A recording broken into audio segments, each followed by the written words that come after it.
ఈరోజు lemon squash చేస్తున్నాను. దానికోసం 300 గ్రాముల చక్కెర, ఒక గ్లాసు నీళ్ళు పోసి స్టవ్ ఎక్కించాను. అలా బుడగలు వస్తున్నాయి. ఇప్పుడే ఎక్కించాను, 1 నిమిషం అయింది. ఇది పాకంలాగా రావాలన్నమాట. ఈ లోపున ఏం చేశాను, దానికంటే ముందు ఒక 10 నిమ్మకాయలని రసం తీసుకుని అందులో ఒక గుప్పెడు పుదీనా ఆకుల్ని మిక్సీ పట్టి ఇందులో వేసేసాను.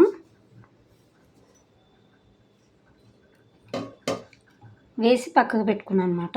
ఇప్పుడు ఇది కొంచెం పలచగా అవుతుంది కదా, పాకం స్టార్ట్ అయినప్పుడు ఈ నిమ్మరసం పోసుకుంటే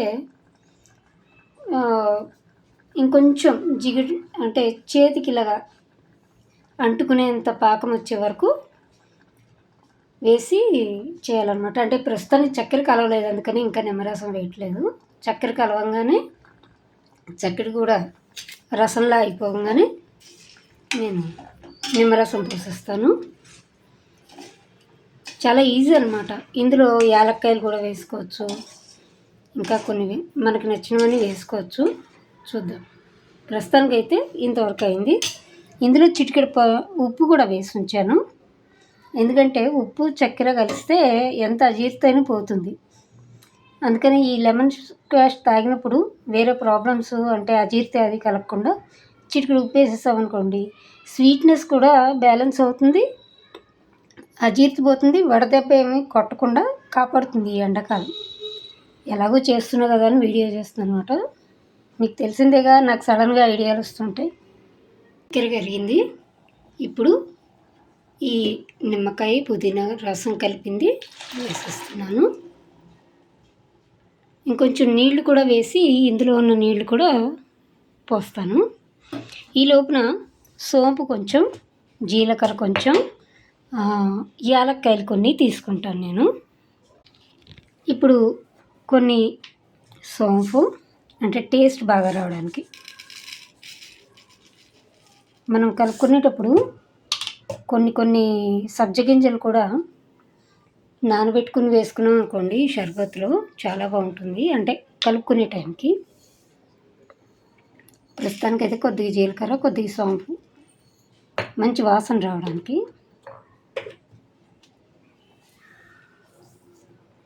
కొన్ని యాలక్కాయలు కూడా వేస్తాను, కొంచెం దంచి వేస్తాను వాటిని.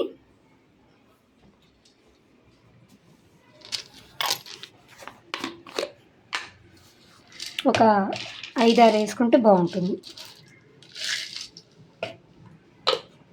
అంతే సరిపోతుంది. చిన్నగా చితక కొడితే అయిపోతుంది అన్నమాట. ఇలాగా నిమ్మకాయ యాలక్కాయలు దంచి కొట్టుకోవాలి. ఇప్పుడు వీటిని వేసేసుకోవాలి. ఇవన్నీ జీర్ణశక్తిని పెంచేవే, అంటే ఆరోగ్యంతో పాటు టేస్ట్. పిల్లలు ఈ ఎండాకాలం మాట వినరు కదా, కూల్ డ్రింక్లు అడుగుతారు. అది అడగకుండా చేయడం కోసం మన ఇంట్లో మనమే చేసుకున్నాం అనుకోండి,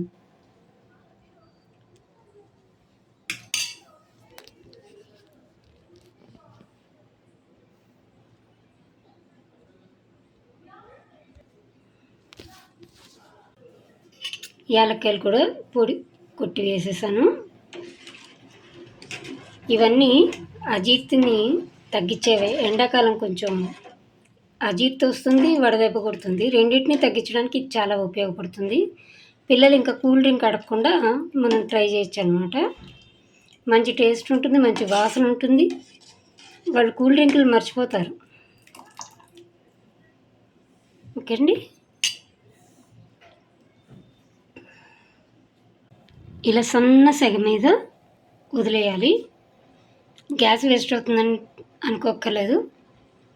కొంచెం ఎక్కువసేపు ఏమి పట్టదు, చాలా తక్కువసేపు పడుతుంది. ఎంతైనా 3 నిమిషాలు, 3 లేదా 4 నిమిషాలు అంతే.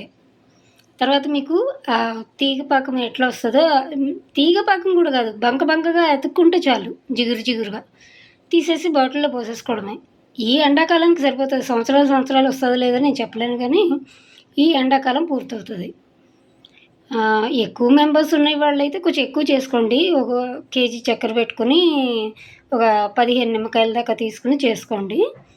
ఒకవేళ చిన్న ఫ్యామిలీ పర్లేదు ముగ్గురు నలుగురు అంటే ఇలా సరిపోతుంది.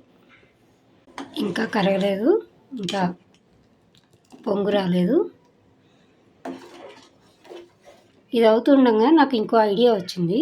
నా దగ్గర కొద్దిగా శొంఠి పొడి ఉంది, అల్లం లేదు. కానీ అల్లం ఉంటే తురిమి వేసేదాన్ని, లేదు కాబట్టి శొంఠి పొడి వేద్దాం అని అనుకుంటున్నాను.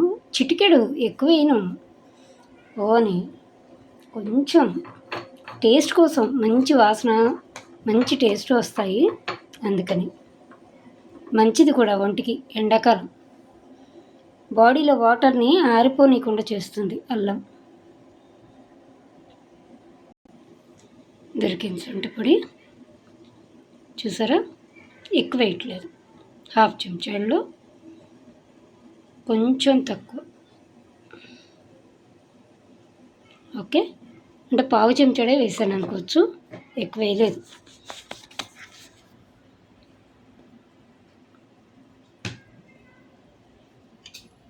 కలుపుతూ ఉండాలి.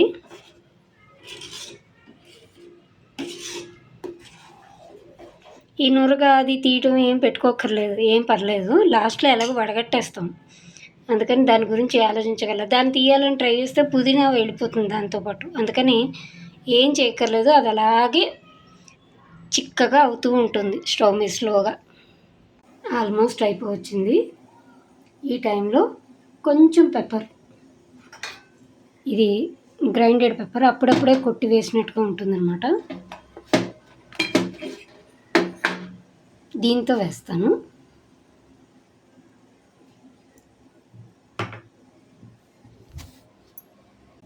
ఇలాగా పెప్పర్ గ్రైండర్లో ఒక చిటికెడు, ఊరికే చిటికెడు, రుచి కోసం, వాసన కోసం, మంచి వాసన కోసం, అండ్ ప్రిజర్వేటివ్గా కూడా ఉపయోగపడుతుంది. సో దీన్ని ఒక చిటికెడు వేస్తున్నాను అనమాట.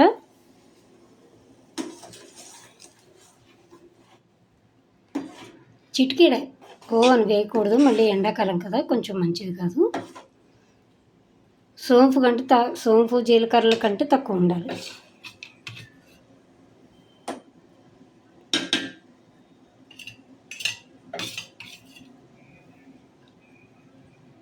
చివరికి వచ్చింది, ఇంక ముట్టుకుంటే ఇలా అంటుకోవాలి, ఇంకా అంటుకోవట్లేదు.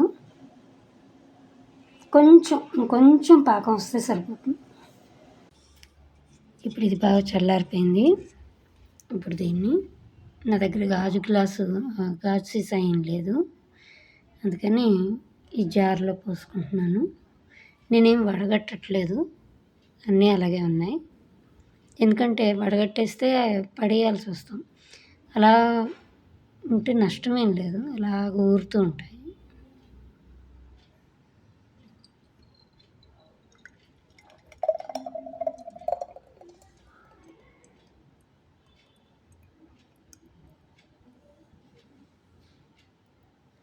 ఇప్పుడు ఈ గిన్నెలో కొన్ని నీళ్ళు వేసి కలుపుకుంటే ఒక షర్బత్ అవుతుంది.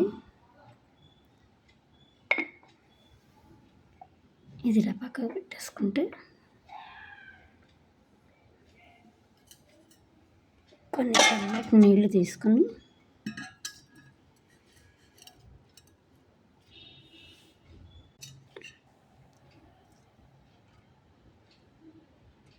అర్ధ గ్లాసు నీళ్ళు పోసుకుంటే సరిపోతుంది.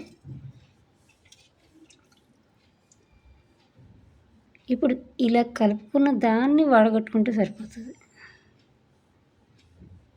దాన్ని వడగట్టే కంటే, మొత్తం క్వాంటిటీని వడగట్టే కంటే ఇలా మొత్తం కలిపేసుకున్నాక రుచి చూసుకొని సరిపోదు కాబట్టి మళ్ళీ కొంచెం పోసుకోవచ్చు.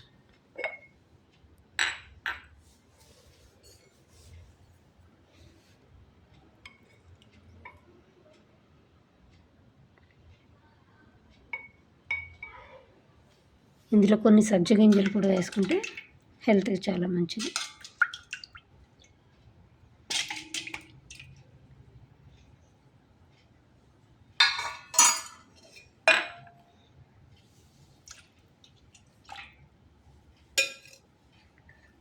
ఇప్పుడు దీన్ని వడగట్టుకుని గ్లాసులో పోసుకుని తాగితే చాలా బాగుంటుంది. తీపి సరిపోయినంత వేసుకోవడమే. ఇంత వేయాలని ఏమీ క్వాంటిటీ చెప్పక్కర్లేదు. వేస్తూ వేస్తూ ఉంటే మీకు అర్థమవుతుంది. ఇప్పుడు దీన్ని గ్లాసులో పోసుకొని తాగడమే.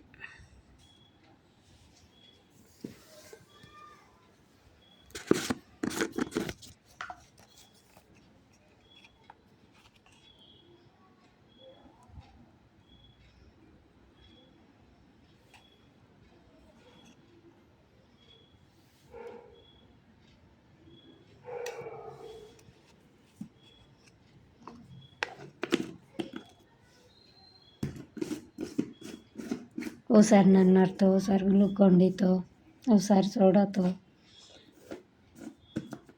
అప్పటికి 3 సార్లు 3 వెరైటీలు అయింది. అలా ఎండాకాలాన్ని ఈజీగా గడిపేయచ్చు. ఇలా చివర్లో లాస్ట్లో వడగట్టుకుంటే గ్లాసులో పోసుకునేటప్పుడు వడగట్టుకుంటే సరిపోతుంది. ఈ లోపున సోంపు, జీలకర్ర, ఇలాచీ పొడి అన్నీ ఊరుతూ ఉంటాయి. ఇప్పుడు ఇది ఎలా ఉంది అనేది విషయం. చాలా బాగా వచ్చింది. మీరు కూడా చేసుకోవచ్చు. బాగుంది.